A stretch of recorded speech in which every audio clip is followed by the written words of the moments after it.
Student, हम हमारी organic chemistry का aldehyde ketone and carboxylic acid chapter पढ़ रहे थे, जिसके अंदर हमने कार्बोक्सिलिक एसिड को स्टार्ट कर दिया था।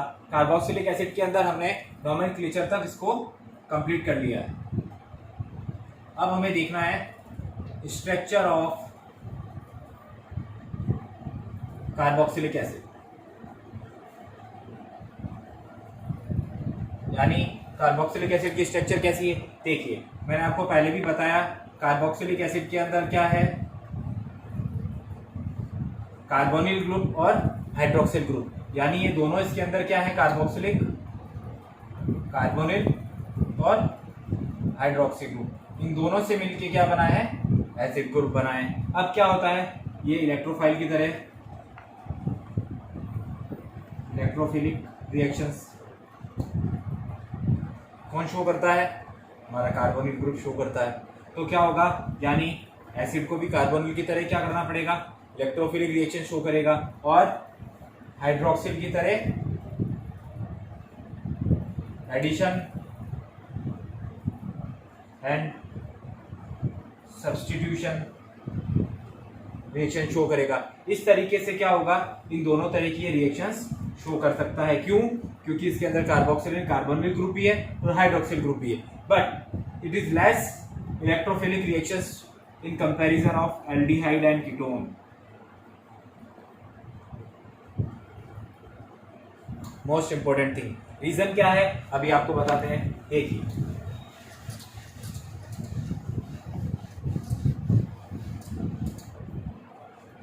कार्बोक्सिलिक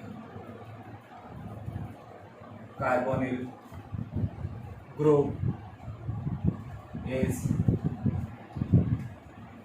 show less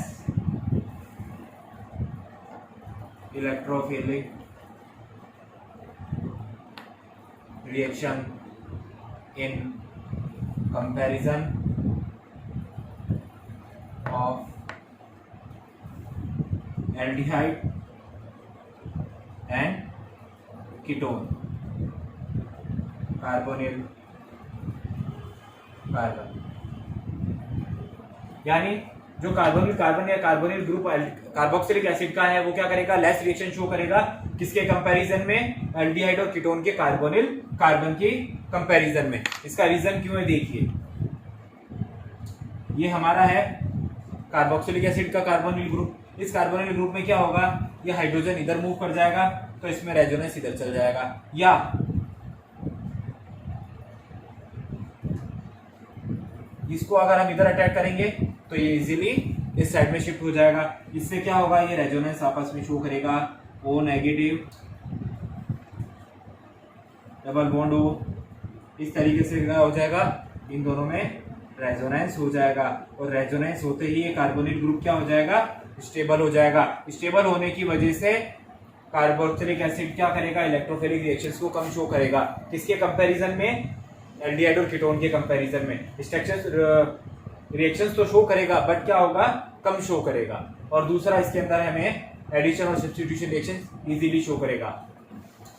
तो इस तरीके से ये थी स्ट्रक्चर ऑफ कार्बोक्सिलिक एसिड। अब इसके अंदर 2-3 प्रॉब्लम्स वाले IUPAC नेम है, हम उनकी स्ट्रक्चर देखते हैं। देखते हैं CH2 CH2 COOH, ये बुक में हमारी प्रैक्टिस प्रॉब्लम है। इस pH का मतलब है ये फेनिल ग्रुप है, फेनिल ग्रुप यानी C6H5 यानी C6H6 यानी बेंजीन है। बेंजीन को अगर हम इस पे जोड़ेंगे तो ये स्ट्रक्चर कैसी दिखेगी, इसका मैंने आपको क्वेश्चन कराया था पहले। ये देखिए प्रैक्टिस में CH2 CH2 COOH, यानी अब इसका नोमेनक्लेचर करेंगे तो हमें क्या है, एसिड ग्रुप को लेना है 3, तो 3 के ऊपर क्या हो जाएगा, फेनिल ग्रुप ऐड हो जाएगा। 3 फेनिल, 3 कार्बन है तो प्रोपेनोइक एसिड। इस तरीके से इसको pH को हम डायरेक्ट क्या करते हैं, इस फेनिल का pH जो लेके ग्रुप के अंदर ऐड कर सकते हैं। दूसरा एग्जांपल हमारे सामने आता है CH3 C CH3 double bond CH CH2 COOH। Book के अंदर इस क्वेश्चन को ऐसे भी लिखा हुआ होता है whole twice C double bond CH CH2 C double bond OH। यानी हमें क्या है, दो मैथिल ग्रुप एक ही कार्बन के ऊपर ऐड करने हैं तो हम उसको ऐसे ऐड कर सकते हैं। अब इसका नॉमेनक्लेचर इजीली करना है, 1 2 3 4 5 या स्ट्रेट ले लेंगे, 1 2 3 4 5 कार्बन चेन हो जाएगी हमारी। बस सब्स्टिट्यूएंट्स 4 मिथाइल। अब हमें डबल बॉन्ड की पोजीशन भी शो करनी है, कार्बोक्सिलिक एसिड ग्रुप की भी शो करनी है। पेंट 4 पे डबल बॉन्ड है, 4 इन एंड 1 ओइक एसिड, या हम इसको क्या लिख सकते हैं, 4 पेंटिनोइक एसिड, इस तरीके से। लेकिन हमें इसको हमेशा किससे लिखना है, पेंट से, यानी पेंट के ऊपर ही 4 पे इन है और 1 पे डबल बॉन्ड है, सॉरी 1 पे कार्बोक्सिलिक एसिड है। एक क्वेश्चन और है,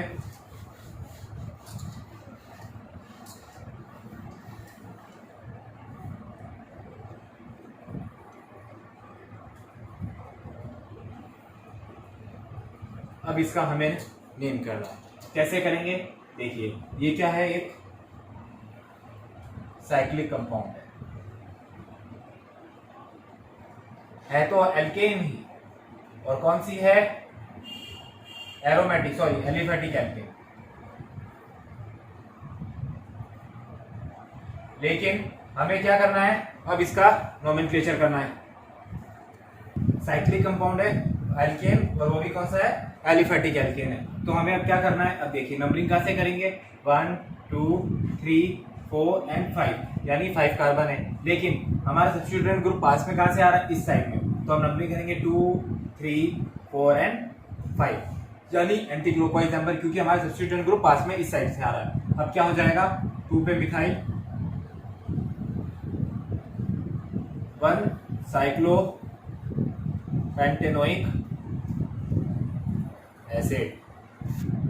साइक्लो इसलिए लगाया क्योंकि साइक्लिक कंपाउंड है। 1 बाहर हमने इसलिए शो किया, या साइक्लो 1 पेंटेनोइक एसिड भी लिख सकते हैं, यानी जो हमारा कार्बोक्सिलिक एसिड ग्रुप है वो किस पोजीशन के ऊपर लगा हुआ है, 1 पोजीशन के ऊपर लगा हुआ है। एक चीज नोट करने की सबसे इंपॉर्टेंट थिंग, जैसे एल्डिहाइड के अंदर हमने नोट किया था कि एल्डिहाइड ग्रुप फर्स्ट और लास्ट पोजीशन के ऊपर ही लगेगा, इसी तरह carboxylic acid at only starting and ending side of chain।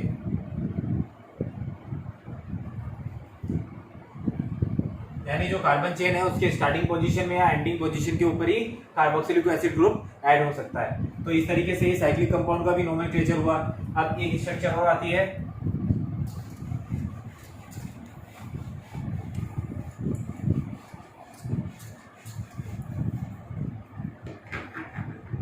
अगर हमें बेंजीन गिवन है,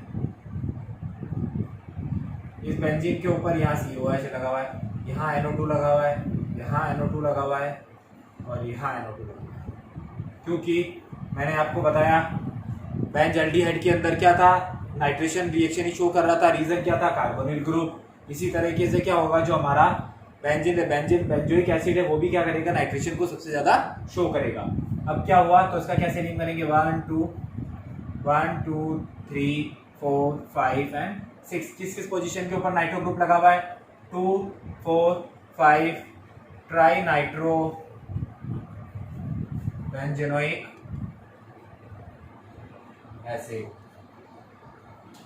हमारा जो सब्स्टिट्यूएंट ग्रुप है एसिड, ये सी का ही हमेशा सफिक्स आएगा, बाकी जितने भी अदर फंक्शनल ग्रुप्स हैं हमें उसका सिर्फ ओनली प्रीफिक्स यूज करना है। इस तरीके से ये कुछ प्रॉब्लम्स के क्वेश्चंस थे। अब हमें हमारा टॉपिक स्टार्ट करना है, यानी preparation of carboxylic acid. Next topic start होता है प्रिपरेशन ऑफ कार्बोक्सिलिक एसिड। हमें कार्बोक्सिलिक एसिड को प्रिपेयर करना है, किस तरीके से करेंगे देखिए। सबसे पहला लेंगे हम फ्रॉम अल्कोहल, या हम इसको कह सकते हैं ऑक्सीडेशन। अल्कोहल का ऑक्सीडेशन करेंगे कार्बोक्सिलिक एसिड में कन्वर्ट हो जाएगा। कैसे होता है देखिए, RCH2OH। This is our alcohol. क्या करना है, ऑक्सीडेशन करना है। हम इसके लिए कॉमन KMnO4 यूज कर लेते हैं। अगर हम इसका ऑक्सीडेशन करेंगे RCOH, क्या होगा, ऑक्सीडेशन करते ही 1 वाटर मॉलिक्यूल बाहर निकल जाएगा और RCOH एसिड के अंदर इजीली कन्वर्ट हो जाएगा। ये था हमारा अल्कोहल, और इस अल्कोहल से हमने क्या बना दिया, एसिड में कन्वर्ट कर दिया, वो भी कार्बोक्सिलिक एसिड के अंदर। अगर हम 1 डिग्री अल्कोहल लेते हैं CH3CH2OH, ये अगर हमने प्रोपेनॉल लिया या एथेनॉल लिया, एथेनॉल का अगर हम KMnO4 के यानी जो नॉर्मल ऑक्सीडाइजिंग एजेंट्स है, यानी जो इजीली KMnO4 अवेलेबल हो जाएगा, सिंपल का अगर हम एसिड बनाना है तो हमें सिंपल कौन सा ऑक्सीडाइजिंग एजेंट्स यूज करके हम इसका ऑक्सीडेशन करेंगे। तो ये CH3 किसमें, COH, एथेनॉल से किसमें, एथेनोइक एसिड के अंदर कन्वर्ट हो जाएगा। एल्केन्स यूज करेंगे, सॉरी अल्कोहल यूज करेंगे। यानी अगर हमने, देखिए, if we use simple alcohols like ethanol, methanol, propanol, then we use simple oxidizing agents. But when the carbon chain of alcohol is longer than the strong oxidizing agents is used for the preparation of alcohol. यानी अगर हमें alcohol की preparation करनी है simple से, तो हमें क्या करना पड़ेगा, simple oxidising agents like KMnO4 वगैरह यूज कर लेंगे। अगर हमें strong longer carbon chain use करनी है तो हमें क्या करना पड़ेगा, उसके लिए oxidising strong oxidising agent use करेंगे। इफ वी यूज डेकेन या नॉन-एन अल्कोहल, तो क्या करेंगे हम, K2Cr2O7 पोटेशियम क्रोमेट या डाइक्रोमेट अगर हम इसके लिए यूज करेंगे, तब जाके ये किसमें कन्वर्ट होगा, हमारे नॉन-एन एसिड के अंदर, नॉन-एनोइक एसिड। और ये है हमारा नॉन-एनॉल अल्कोहल, यानी 8 कार्बन ये, 9 कार्बन ये, और ये अल्कोहल। इसी तरह से हमारा क्या हो गया, नॉन-एनोइक एसिड के अंदर कन्वर्ट हो गया। अगर हमें कार्बोक्सिलिक एसिड को अल्कोहल से बनाना है तो इस प्रिपरेशन के थ्रू हम इजीली कार्बोक्सिलिक एसिड की प्रिपरेशन कर सकते हैं।